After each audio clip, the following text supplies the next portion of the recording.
L'outil incontournable pour cette démonstration, c'est l'intégrale que vous voyez à l'écran. Une intégrale à paramètres, on la présente comme une fonction de la variable x, mais quand on calculera des intégrales par primitive ou intégration par partie, c'est sur la variable t qu'on travaillera. À l'intérieur de l'intégrale, la variable d'intégration c'est t, x c'est seulement une constante fixée. Donc pour démystifier un petit peu cette formule, on va calculer quelques-unes de ces intégrales dans des cas particulièrement simples. Par exemple, pour n égale 0, alors on aura factoriel 0, dénominateur qui vaut 1, le 2 exposant 0, pareil, il vaut 1, donc il nous reste juste l'intégrale. Le polynôme ici exposant 0, ben, ça fait 1. Donc on a juste à intégrer la fonction cosinus de t dt. Et là, la primitive est très simple. C'est juste la fonction sinus de t à évaluer. En borne supérieure, on fait t égale x.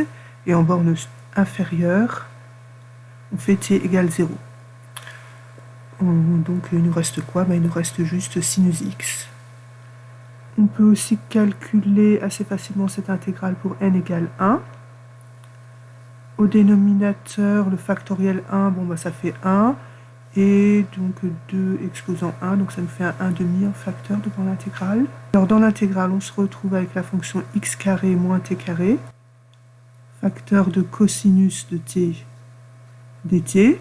Et pour calculer cette intégrale, il faudrait faire une double intégration par partie, 2 intégrations par partie successives, toujours en dérivant la partie polynomiale et en primitivant la partie trigonométrique. Bon, je vous laisse faire ce calcul par vous-même sur un papier de votre côté et vérifier si vous trouvez bien moins x cosinus x plus sinus x. Voilà, donc pour ne pas rallonger, je ne donne pas les détails de ce calcul ici. De toute façon, un peu plus tard dans une démonstration, on aura une double intégration par partie un petit peu du même style, donc ça pourra donner des idées si jamais il y a eu des difficultés au niveau de ce calcul. Une étape fondamentale dans notre démonstration consistera à montrer que l'intégrale à paramètres à n de x peut se décomposer en combinaison de fonctions cosinus et fonctions sinus avec devant en facteur des polynômes. Voilà, ici on a Cn de x, Sn de x, donc tous les deux ce sont des polynômes par rapport à la variable x, donc des polynômes de degré O plus n, et surtout à coefficients entiers, donc des entiers positifs, négatifs, des entiers dans z, des entiers relatifs.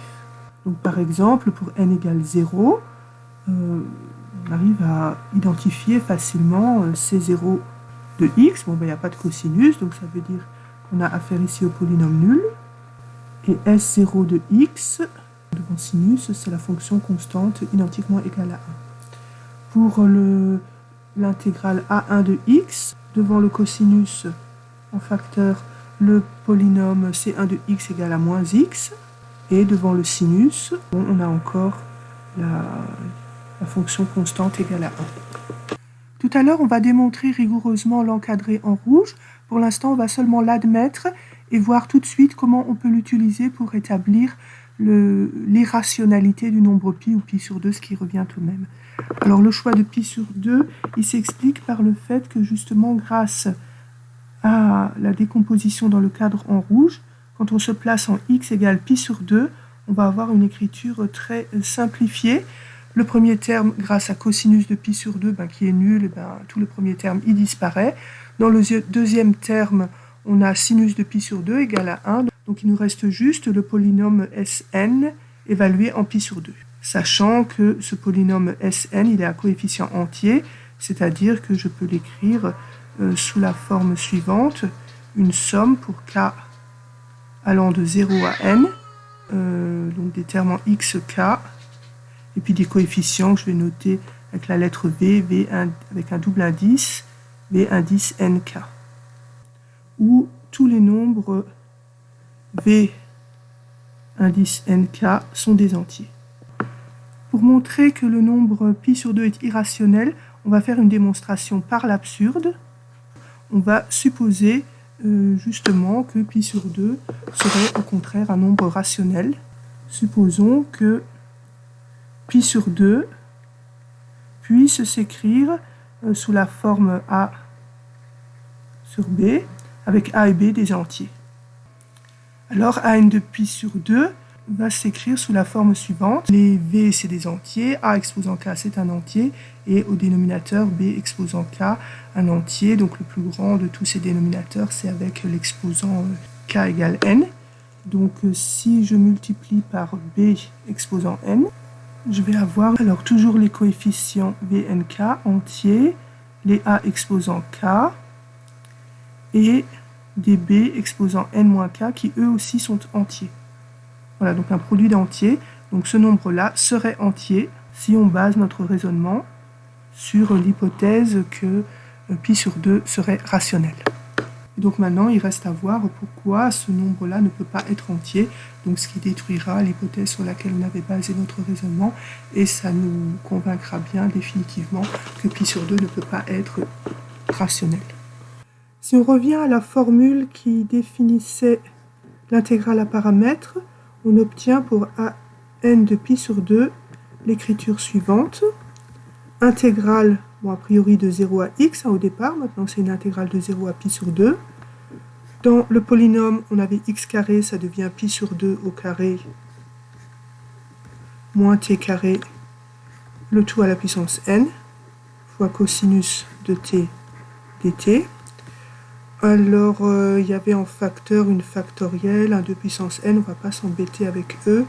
Pour ne pas trimballer des dénominateurs, on va les inscrire en facteur ici.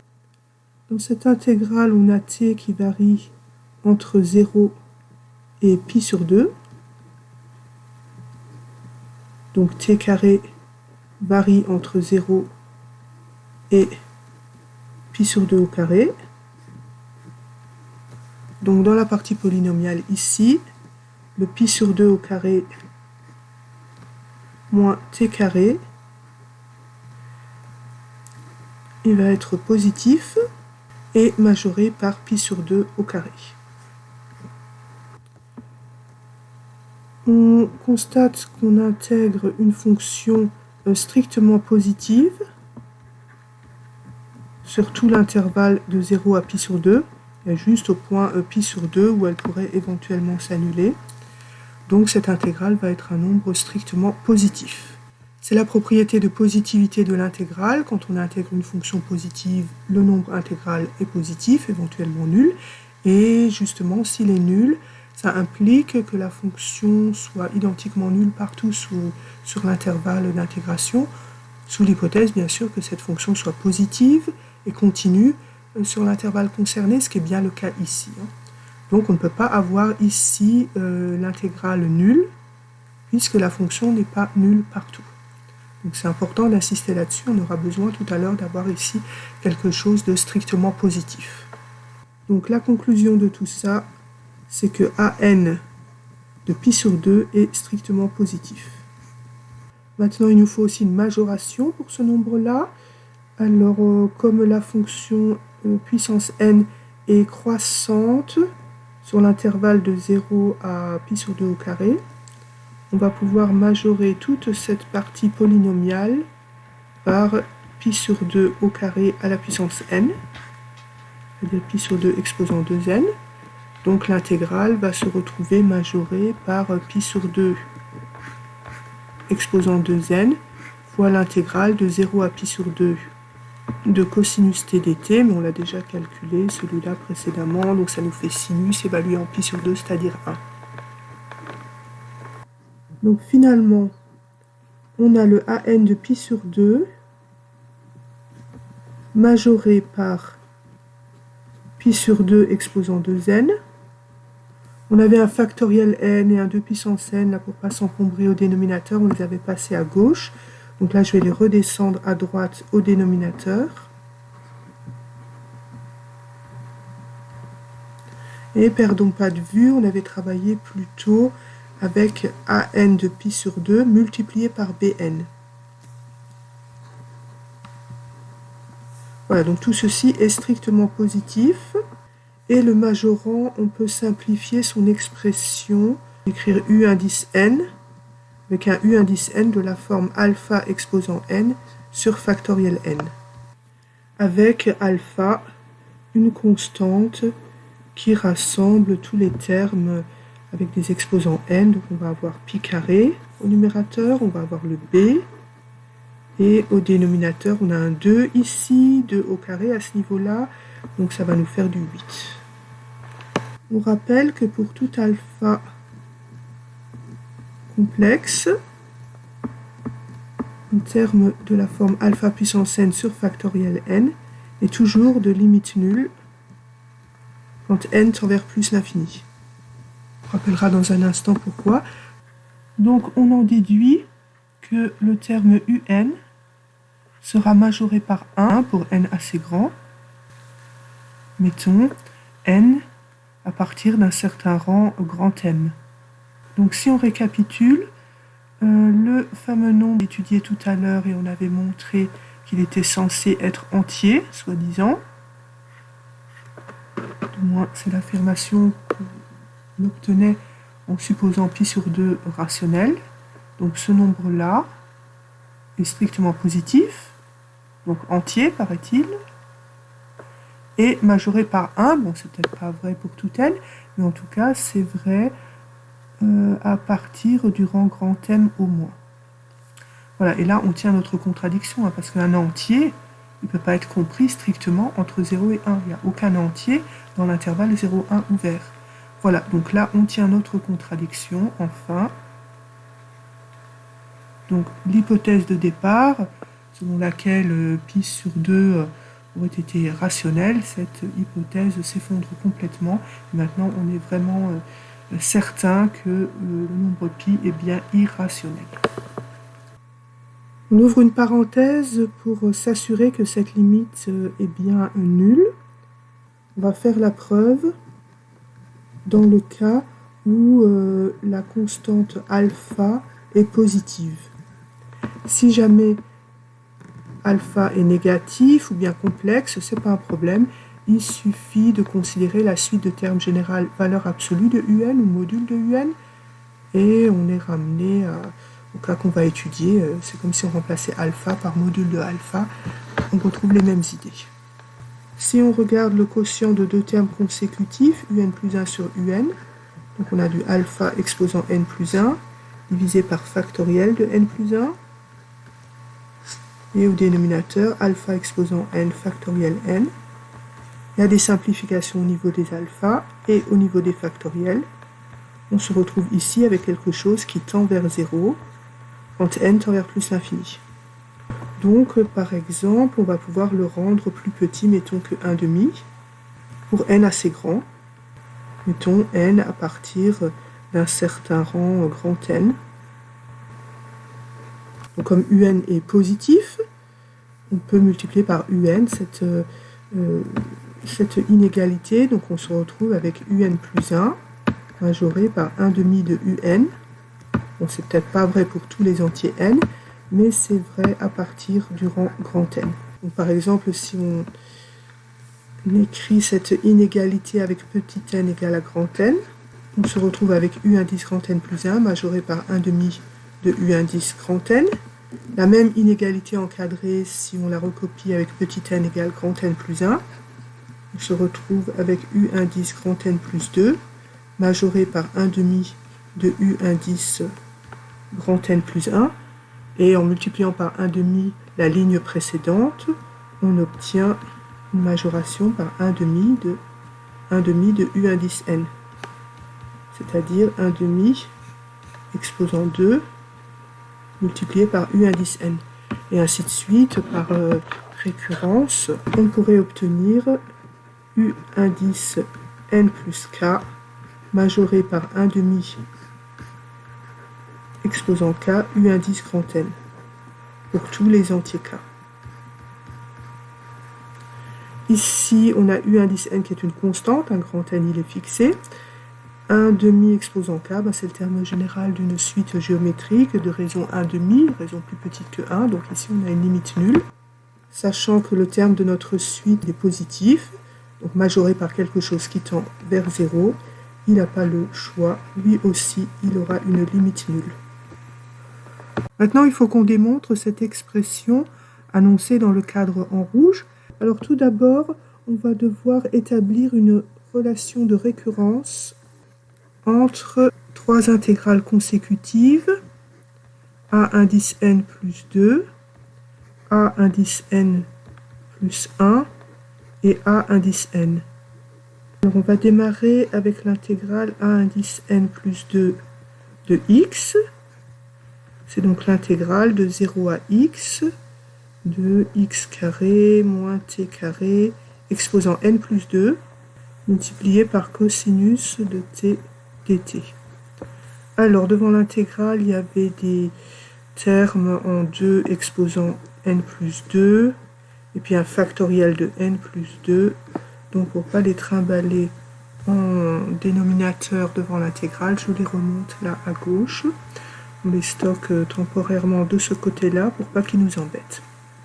On va maintenant procéder à une double intégration par partie, deux intégrations par partie successives.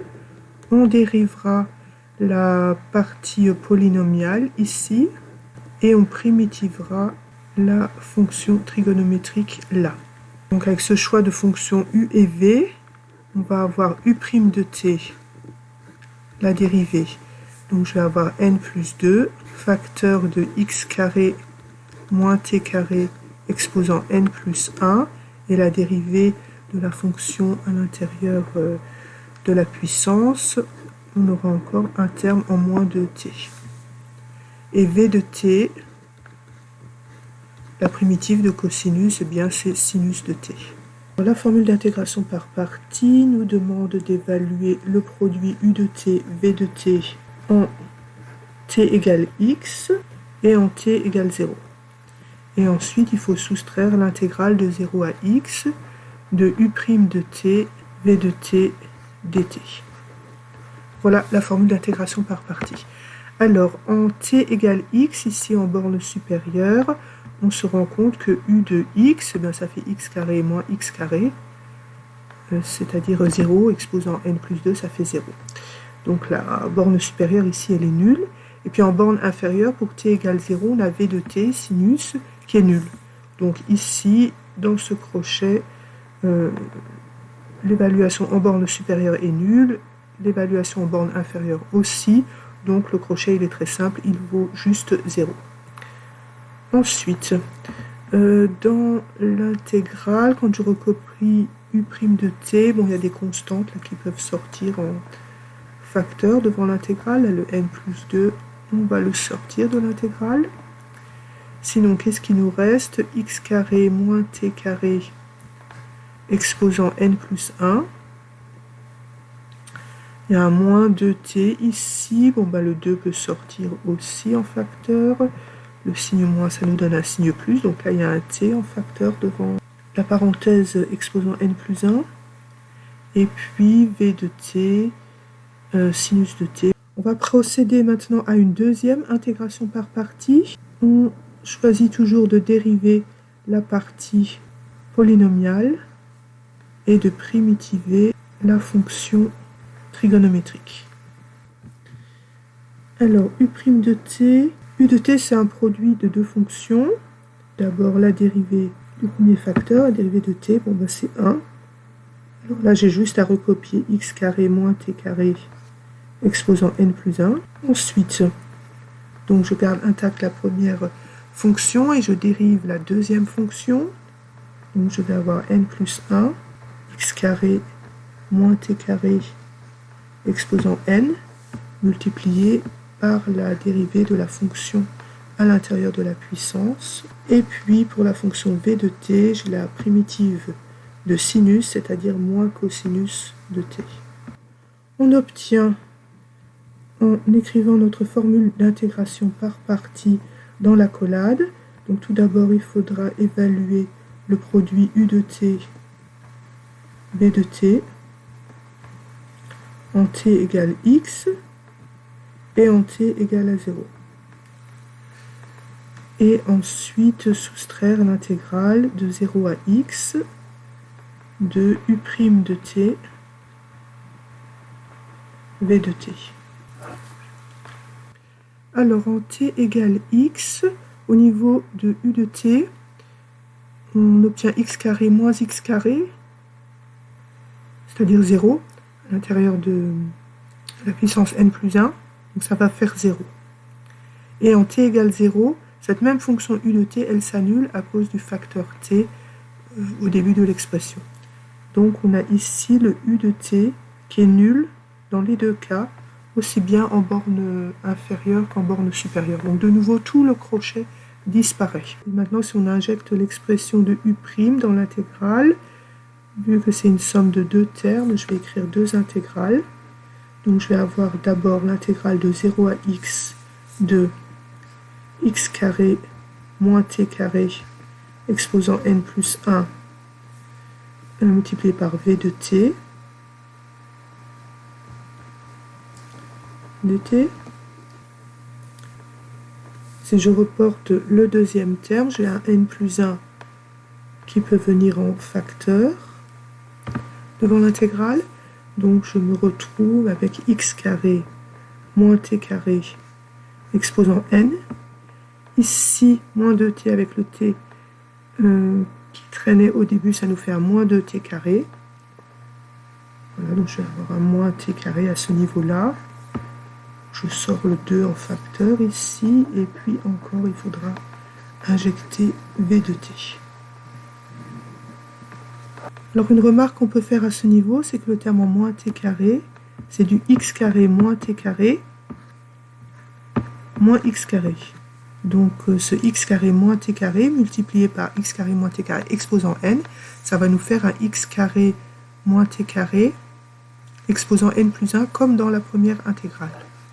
Voilà, donc on se retrouve avec du intégrale de 0 à x de x carré moins t carré n plus 1 v de t. Bon, v de t, donc avec le signe moins qui est devant l'intégrale, ça va nous faire un cosinus t.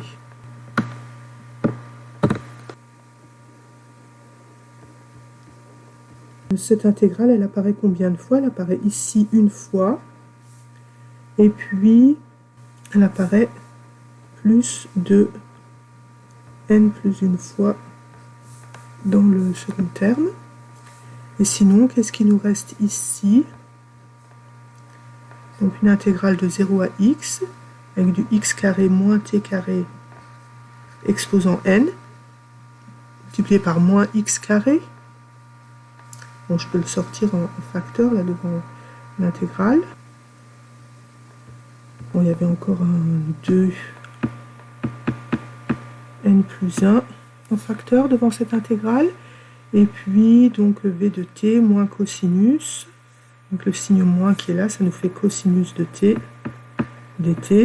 Donc, le signe moins, là, devant l'intégrale, provient de moins x carré. Alors, le facteur, là, devant la première intégrale, ça nous fait du 2n plus 3. Et l'intégrale qui est ici, eh ben, ça n'est rien d'autre que n plus 1 de x, on la reconnaît. Bon, il manque un 2 exposant n plus 1, donc je le rajoute ici, et puis un factoriel de n plus 1. Et la deuxième intégrale, ici, à peu de choses près, c'est an de x. Il nous manque juste 2 exposant n, et puis factoriel n, mais sinon c'est bien l. Voilà, donc tout ça, c'est pas exactement an plus 2 de x, hein, c'était an plus 2, multiplié par 2 exposant n plus 2, et puis factoriel de n plus 2.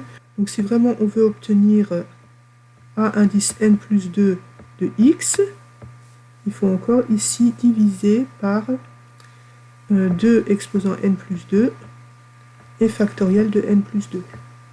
Alors à ce niveau-là, entre n plus 2 et factoriel n plus 2, on voit des simplifications. Il va nous rester seulement factoriel de n plus 1.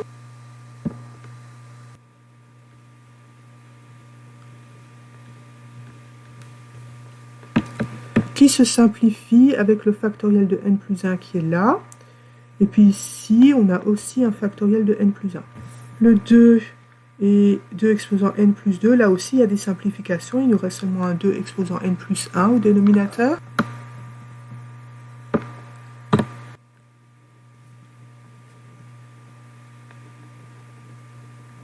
Donc Donc il nous reste seulement 2 exposants n plus 1 au dénominateur qui va se simplifier avec celui-ci. Et puis là on a un 2 et un 2 exposant n qui représente aussi 2 exposants n plus 1 et qui va se simplifier avec le terme identique au dénominateur en facteur devant l'accolade. Donc au total, il va nous rester an plus 2 de x égale à 2n plus 3 a indice n plus 1 de x moins x carré à n de x. Donc voilà la relation de récurrence qu'il fallait obtenir et qui est valable pour tout entier n et tout x réel. Et c'est elle qui va nous permettre de conclure notre démonstration. On va appliquer cette formule avec n égale m moins 1, où m est un entier non nul, c'est-à-dire m au moins égal à 1, de façon à ce que m moins 1 soit un entier positif. On obtient donc n plus 2, ça va nous faire m plus 1. Donc on a l'intégrale a indice m plus 1 de x égale 2n. C'est quoi? C'est 2m moins 2. Donc 2n plus 3, ça va nous faire 2m plus 1. L'intégrale a indice n plus 1, donc n plus 1 c'est m. Et l'intégrale a indice n de x, ça nous fait a indice m moins 1. On va enfin pouvoir démontrer la représentation dans le cadran rouge. On va procéder par récurrence, c'est-à-dire une démonstration en 3 étapes. La première étape, c'est l'initialisation. En début de vidéo, on avait obtenu cette expression pour n égale 0 et n égale 1. Deuxième étape, formuler l'hypothèse de récurrence. On va supposer que la formule est vraie jusqu'à un certain rang m. Pour un certain entier m. Alors délibérément, je choisis la lettre m pour l'hypothèse de récurrence et non pas la lettre n comme dans l'énoncé, pour bien marquer qu'à ce stade, dans l'hypothèse de récurrence, on ne sait pas encore si la formule est vraie pour tout n. Voilà, donc pour un certain rang m, supposons que les intégrales a indice k de x s'écrivent c indice k de x fois cosinus x plus sk de x sinus x. Donc supposons qu'on ait cette formule pour tous les entiers k jusqu'au rang m. Voilà, c'est-à-dire que cette hypothèse de récurrence, écrite avec m égale 1, ça nous donne l'étape d'initialisation. Et dans cette écriture, on a les polynômes ck et sk qui sont à coefficient entier, c'est-à-dire des polynômes dans l'espace z de x. Et ces polynômes sont de degré au plus k. Et troisième étape, l'hérédité, il s'agit de voir que la formule passe au rang m plus 1. Donc on va devoir montrer que l'intégrale a indice m plus 1 s'écrit c indice m plus 1 de x fois cosinus plus s indice m plus 1 de x fois sinus x avec c indice m plus 1 et s indice m plus 1 des polynômes à coefficient entier avec un degré au plus m plus 1. D'après la relation de récurrence qu'on avait obtenue précédemment, on sait que l'intégrale a indice m plus 1 va s'écrire 2m plus 1 fois l'intégrale a indice m de x moins x carré a indice m moins 1 de x. Et d'après l'hypothèse de récurrence, juste au-dessus, pour a indice m de x et a indice m moins 1 de x, on a une expression avec des polynômes ck et sk, coefficients entiers, avec k égale m. bien k égale m-1. Voilà, donc si j'écris l'hypothèse de récurrence avec k égale m, j'obtiens ici c indice m de x cosinus x plus sm de x sinus x. Et maintenant, si j'écris la relation de récurrence avec k égale m-1, j'obtiens cm-1 de x cosinus x plus s indice m-1 de x sinus x. Voilà, donc tous ces polynômes, Cm, Sm, Cm-1, Sm-1, ils sont tous à coefficient entier. Cm et Sm, ils sont avec un degré au plus m. Cm-1 et Sm-1, ils ont un degré au plus m-1. Alors, on va rassembler tout ce qui concerne cosinus x. Je vais mettre ça dans un crochet. Facteur de cosinus x. Alors, où est-ce qu'on a du cosinus? On a ici 2m plus 1 fois cm de x moins x carré, c indice m moins 1 de x. Et puis, concernant les sinus, je vais rassembler tous les termes en sinus ici, dans ce crochet. Alors, on a 2m plus 1 facteur de Sm de x moins x carré S indice m moins 1 de x.